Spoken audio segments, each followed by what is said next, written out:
ahaantii muuqaal kale maanta waxaan ii wadnaa muuqaal vlog cusub basket meel cusub oo hadda xeebta laga furi waaye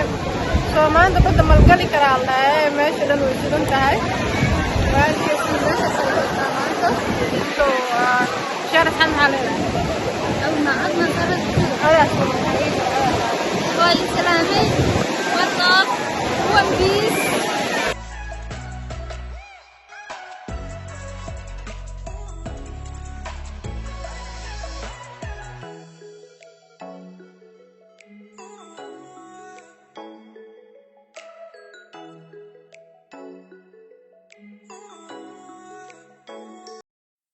laba dalxiisa isku marna maanta waxa aad meesha ugu horeyso oo la furo yani oo aadno Silver Cafe laha meesha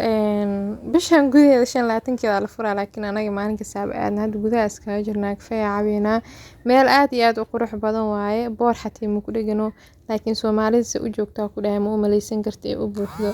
aad u jecel yihiin meelaha ay sheeg oo yani dalxiiska quruxda ee weedanayaan maanta aniga markuu kafee iska caawin ani bishaar waa sheekeysanuna waxa dhahay bishaar meeshan waa family laha jawigeeda kafee cabitaan inoo keeneen wuxuu ahaa cabitaan oo waxa ka sheegay waa qaan qurux badnaa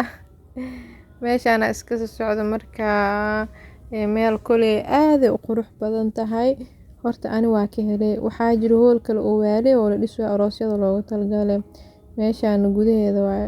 ugu horreyn waa ka helay aniga noo subscribe gareedan oo cusub tahay like share garee